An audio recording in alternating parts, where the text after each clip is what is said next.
Arkansas Flag and Banner. I've been looking forward to this for several weeks now, so heard so much about her. But give you a little background, Miss McCoy began Arkansas Flag and Banner with $400, and over the next 4 decades, she lived the American dream of entrepreneuring as she sewed the world's most patriotic symbol of all. I should say the country's most patriotic symbol of all, and that's the American flag. When she began in 1975 as a door-to-door small business in Arkansas, has now grown and expanded into a catalog, telemarketing, retail store, and internet business. Although the company has changed, the focus remains the same, selling the American flag made in America. In addition to all of that, she also has hosted a radio show, and it's called Up in Your Business with Kerry McCoy. And if you haven't had a chance to hear it, there are podcasts out there, and I've heard several of them, and they are wonderful. That's where she interviews entrepreneurs and gives small business advice. She publishes Brave magazine and still has time to be active in the community, spending countless hours working with the nonprofit Friends of Dreamland that is restoring the 3rd floor of the Taborian Hall, which is where the Flag and Banner resides. So Kerry, Miss Kerry has been described as energetic, passionate, fun, and successful, and everybody loves a success story. So I'm looking forward to this, and we are so happy to have you here today. Thanks. So please welcome Miss Kerry McCoy. PowerPoint? How do we get the PowerPoint? How do we get the PowerPoint up? Oh, you hook it up. Plug it in. Put it in now.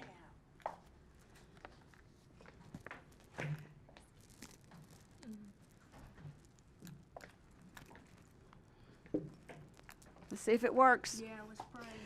So, afternoon peers, I feel like I know many of you, and I think I should probably be, what's that called, a spotlight vendor, because a lot of y'all are my customers. Because, I mean, flags and flagpoles and property management, those kind of go together. My job here today is to tell my story, and she kind of told my story. It's about the American dream, and to me, the American dream was owning your own business. Can you hear me? Oh, now you can. Oh, no, it's fine. Are we up? Well, it's working on it. We were up. You know, 1/3 of my company is internet business. Sorry. I am so used to technology not working. Well, that's not me. Well, that is not you, and it's not coming up like it was. Can you get one of the, there he is. Can you ask him to come here, please? Is it coming? Here we go.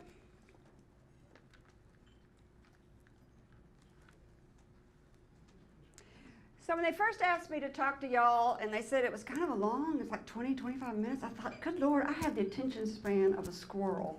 And I thought, I cannot torture y'all with 20 minutes of conversation from me, so I decided to put together a PowerPoint, and because I do a lot better with visuals. There we go. So I kind of outlined what we were going to talk about, because 25 minutes is kind of a long time, so I kind of did this outline, and here we go. Uh-oh, we lost it again. We get to run the slideshow, and then we'll from the beginning. There we go. Please press the on. There we go. That should say, buy your flags from me.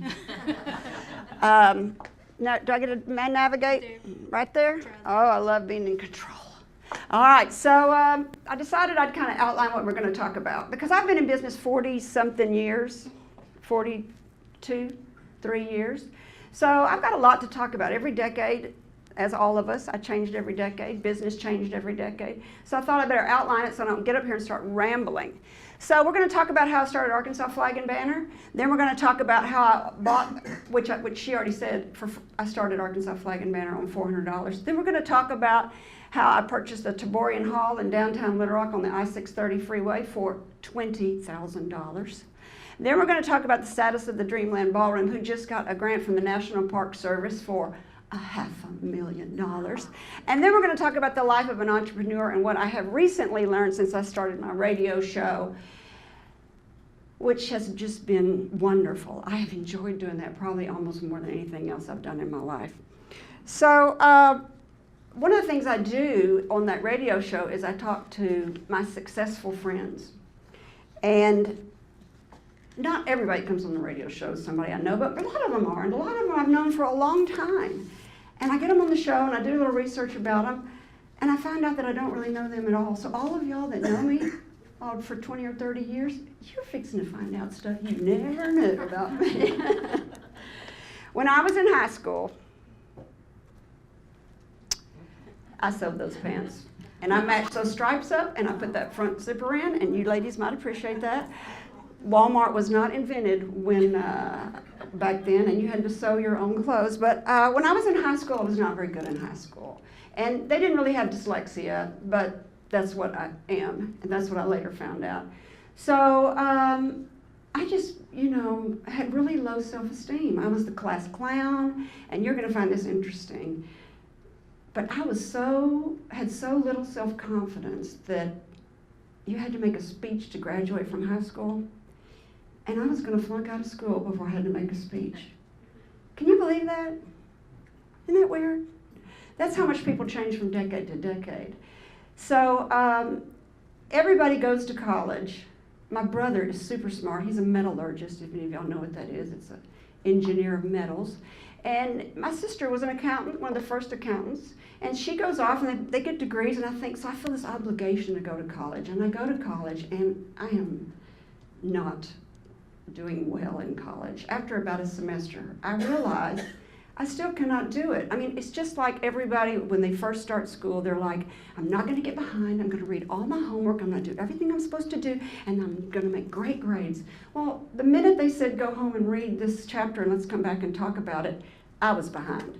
So at the end of the first semester, I came home with my tail kind of between my legs, and I got a job at Southwestern Bell. And it was back when there were trunks, that's what they were called, and you plugged them in and out. And you were tethered to this board. You had to raise your hand to get up to go to the restroom. Well, for somebody like me, it was torture. But everybody was like, oh, you've got this great job, a great union, great retirement. I think I was making like 20 bucks an hour back in 1973. It was just crazy.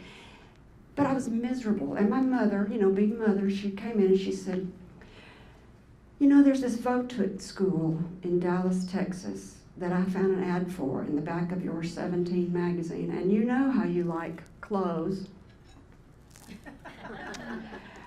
You could do okay at that school.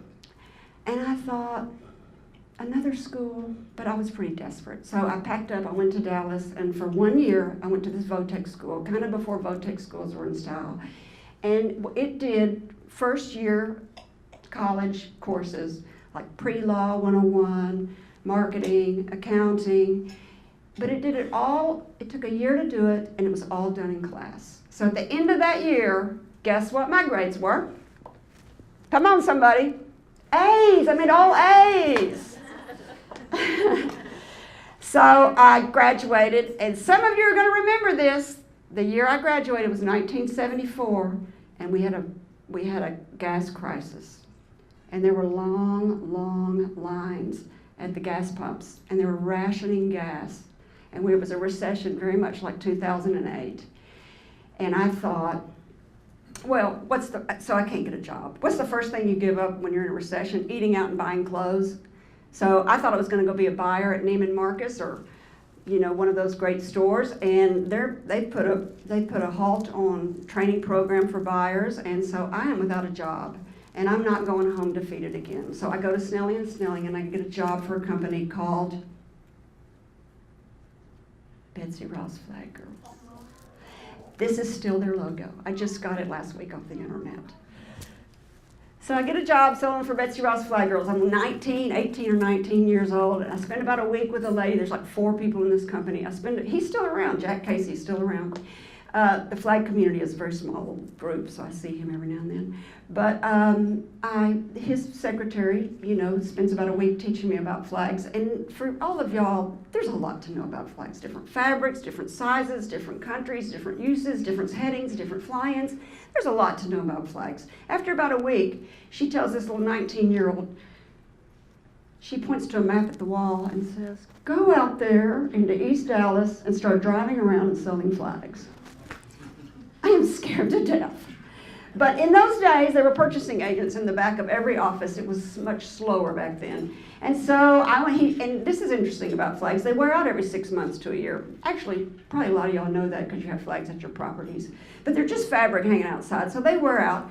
And so she said, just drive around till you find one worn out and then go in and sell them a new flag. So that's what I did. So I just drove out there, scared to death, knees shaking. And whenever I talk to young people, I tell them that the reason I was successful is because, y'all will relate to this, us older people, we love to see young people trying. We don't care if they're great at it. We just want to see them trying. So everybody was very nice to me, now that I look back, and, bought flags from me. But at about 6 months of doing this, I was pretty homesick. My girlfriend that I was rooming with went home, and I decided to come home and see my brother get married. And my mother, who died in February, rest in peace, she said, why don't you move home and start selling flags here? And I said, can I just come home and sell flags? And she said, well, why don't you call the Secretary of State's office, and why don't you call the Little Rock School District, North Little Rock School District, and find out where they're buying flags.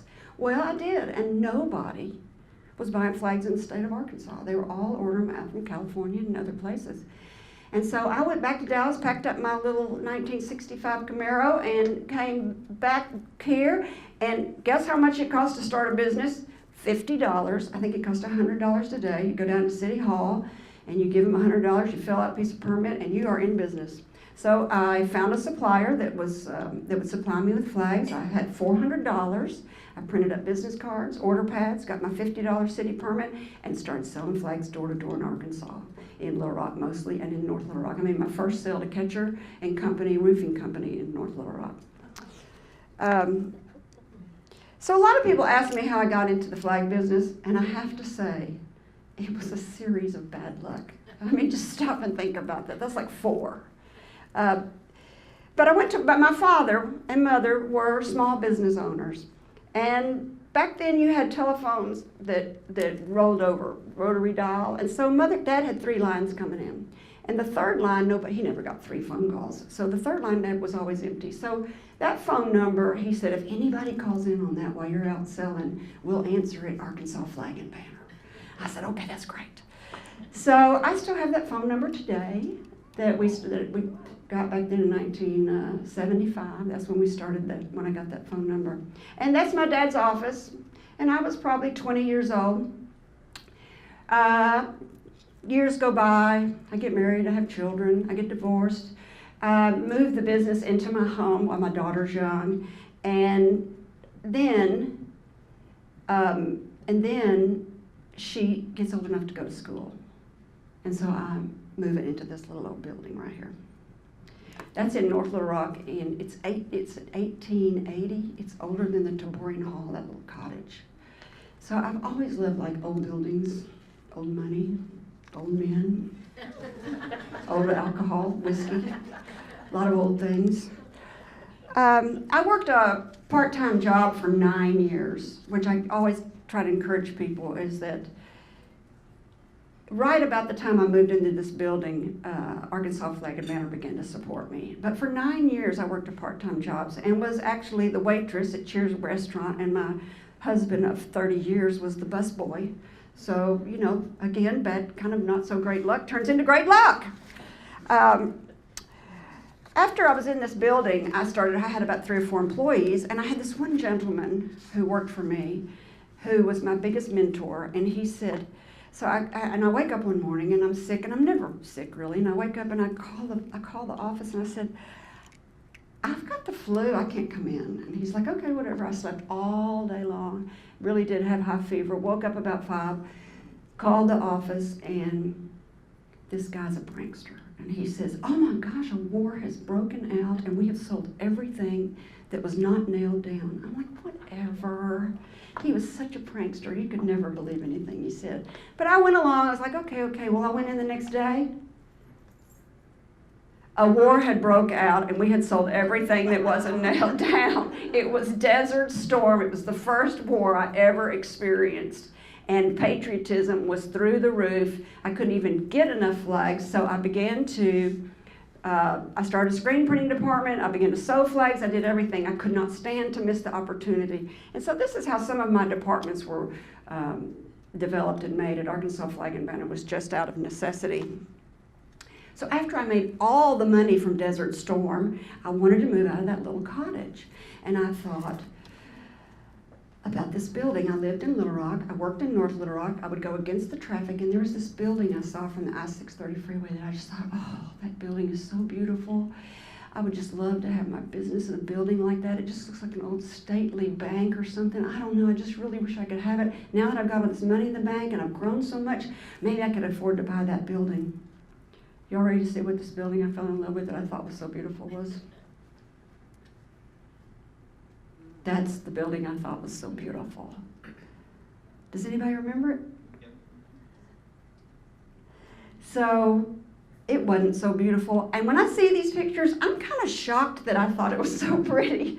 Here's another picture. This is the part of this talk today that y'all are going to really love, because this is all going to be, we're going to start talking about the Taborian Hall and how I bought it. So it took about 6 months to clean up the title. There were so many liens against it. I bought it for $20,000. Now you know why I got to buy it for $20,000. A lot of people said that it would have to be demolished and that I was going to lose my money, but I ended up getting to, it was pretty solid, and I ended up getting to save it.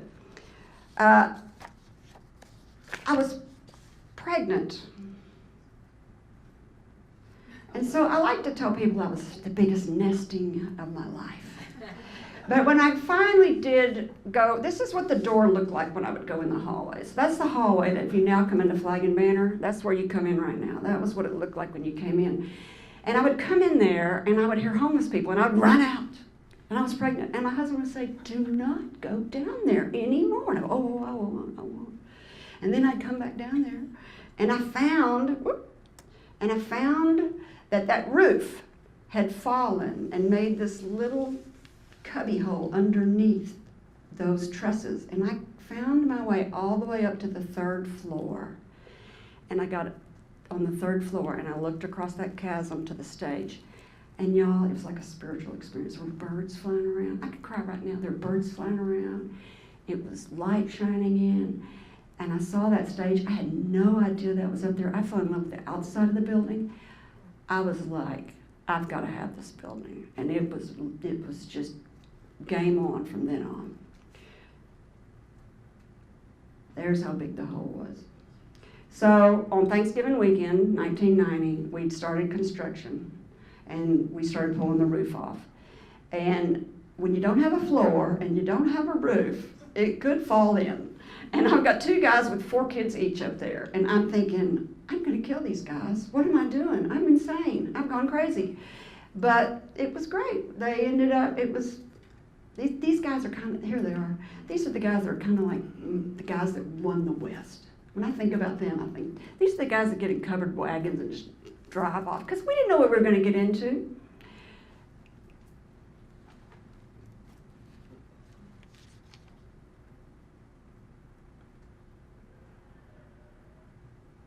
There's what it's starting to look like now. And so we move in. And when I move in, Arkansas Flag, I'm on the 1st floor. We can only afford to move in the 1st floor. We don't have heat and air. We have space heaters, and we stand around space heaters. And when the phone rings, we run over and we answer the phone, and then we go back and we stand around space heaters. The internet was not invented yet, so it wasn't crazy busy like it is now.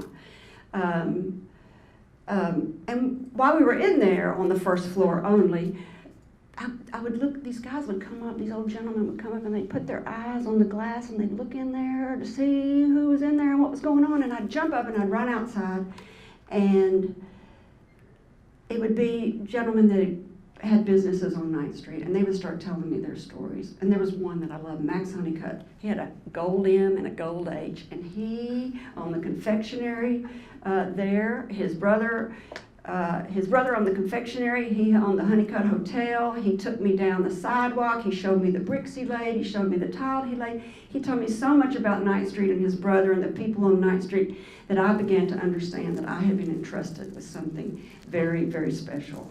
And that probably I didn't pick that building, but it probably picked me because it knew that it needed the heart of a mother to save it.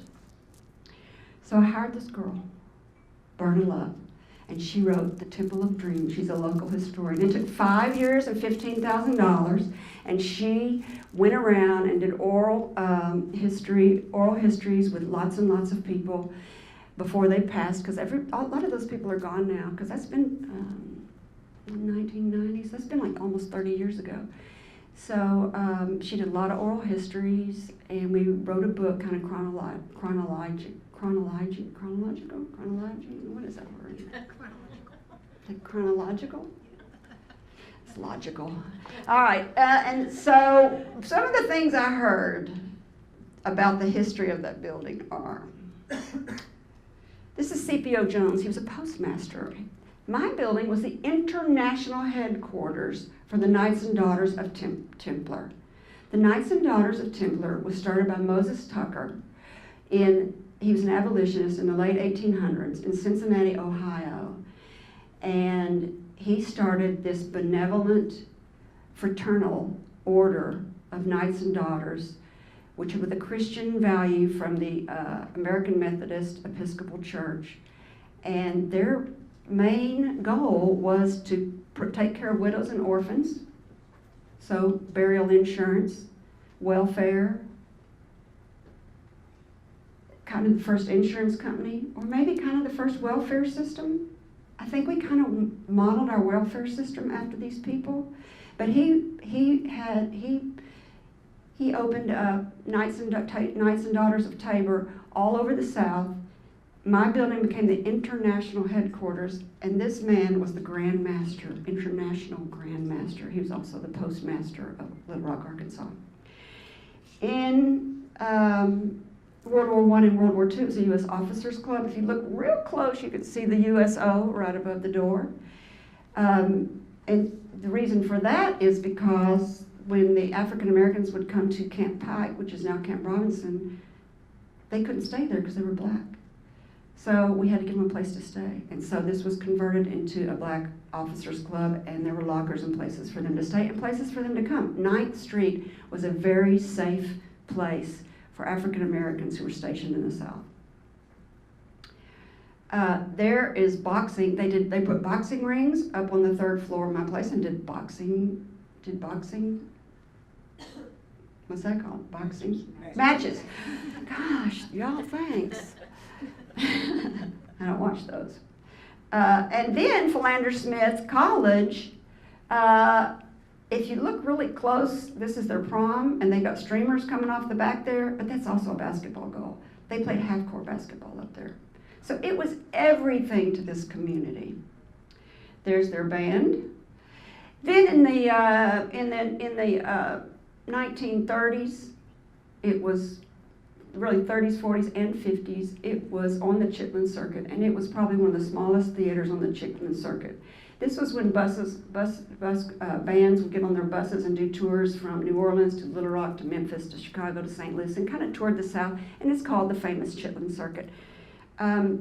We had people play there, Cab Calloway, Duke Ellington, Ella Fitzgerald. This historian went through all the microfiche and got all these newspaper articles about 25 cents to see Ella Fitzgerald sing in the Dreamland Ballroom. Then it got bought and became the Morocco Club. It was called for the Morocco Club, and that's kind of the era I remember.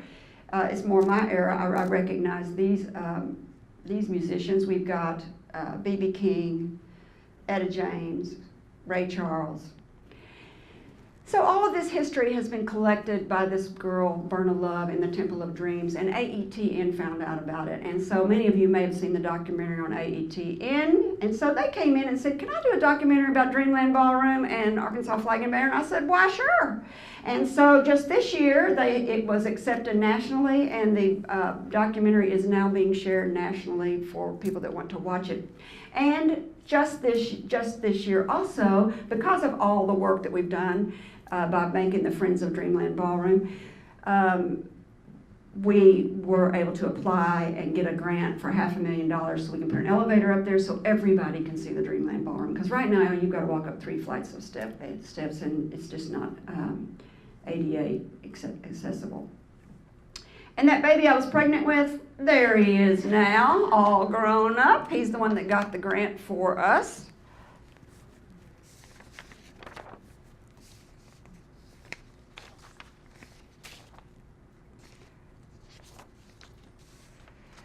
So hearing my story, you may think this is all very Pollyanna.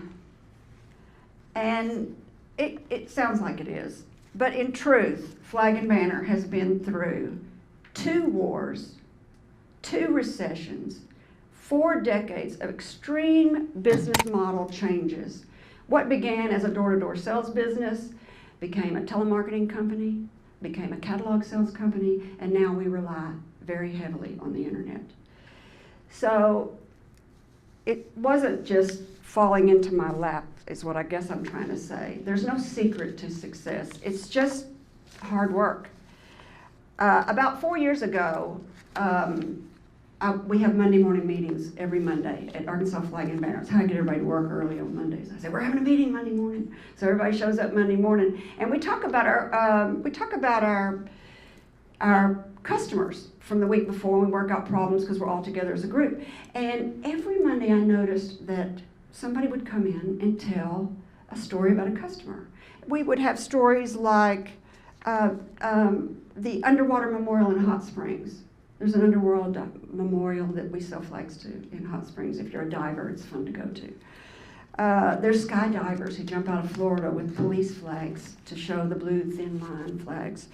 There's movies and TV shows. We're in all kinds of movies and TV shows. You see our flags all the time everywhere. And that's when I thought, wouldn't it be fun if we created a magazine that we could give to our customers that just kind of tell them all the cool stuff that happens with flags. We just this year, that's one of my favorites, we just this year are starting to sell skinny dipper flags for a nudist colony in Alaska. It's in the magazine, the article, I wrote about it in the article at Brave. When you go out the door, I left you a bunch of things that I hope you'll take, so I'm taking it back to the office. But there's an article in Brave magazine back there, and I think that article's in there about these guys. So we decided to put together this Brave magazine, and we've been doing this since 2014, and just telling stories about our customers that are really nice. And the name Brave came up because after we talked about it in the Monday morning meeting, one of my employees went home, had a dream, and came back the next day, and she said, oh, I dreamed last night about our magazine, and I think it should be called Brave. Not for being brave to run into fires or be a policeman, but just because brave, everybody's brave. And there's one common denominator in everything that happens. Whether you're making skinny dipper flags or what it's for, everybody's brave. Brave to start a business, brave to get divorced, brave to buy a house. There's all kinds of levels of brave. And so that's why we put it in there, because I love documentaries and I love telling stories about people and the brave things they do. So I'm about to wind up here. So at one day I was leaving church. 2 years ago I was leaving church, and I went into Moxie Mercantile because, in case y'all don't know, they have really dirty, nasty cards there, and I love to cuss, and they've got cuss words all over these cards. And so I went in there to buy some dirty cards, and I ended up talking to this sales lady in there who turned out to be the owner, and she started asking me business advice, and I spent 20 minutes talking to her, and when I got in the car, I realized I forgot to tell her some stuff, and then I realized that week I'd had someone email me business advice, call me for business advice, and then stop me in a retail store and ask me for business advice, and I thought, you know, I kind of know some stuff. And then I had this like epiphany that I should start a radio show and just kind of pay it forward at my 61 years of age and just start telling people what I know from 40 years of being in business. And so I started Up in Your Business. And I have learned more from this show than I could ever teach anybody else. And one thing that I have found, there's 3 or 4 things that I found common in all of my guests, which totally caught me by surprise. Of course, they all work hard. There's no secret. I already said that. They all work hard. But they have this heart of a teacher. I had no idea that almost all successful people are able to communicate well, teach another person how to do something, and then stand on their shoulders to move up the ladder. I had no idea that that is a successful person, has a heart of a teacher. In addition, they almost all have a spiritual bent. That caught me off guard. I'm not talking about Christian or going to church or going to the temple or the synagogue all the time. I'm talking about they believe in a higher power and they're able to take risks because they always believe things are going to work out. Even when the bad things happen, they believe things are going to work out and that everything happens for a reason. I thought that was really interesting. And the last one that I get the most pleasure out of is that business is creative. So I have always kind of get upset with myself because I start on these things that don't make any money, and I spend all this money, and I've almost bankrupted Arkansas Flag and Banner 2 or 3 times because I go off on these tangents. But I cannot stop myself, and I think, why am I working so hard and losing so much money and can't stop doing it? Well, when I start interviewing all these guests on my radio show, I find out that business in of itself is creative. You wouldn't ask an artist to stop painting.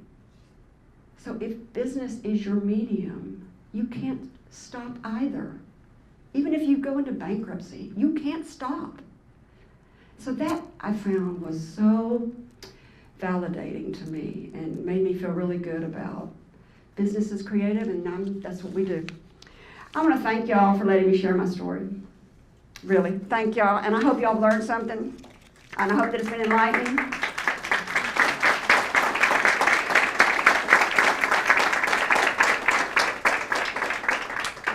So much. That You're was welcome. Very, very enjoyable. Well, thank you. Oh. A little something from all of us at BOMA for you joining us today. We've given a donation to the Second Chance Youth Ranch. Oh, nice. Which is an organization that we Support. help out. Mhm. Yes, Yeah, yes. that's very Thank you nice. so much. Thank you. Thank you.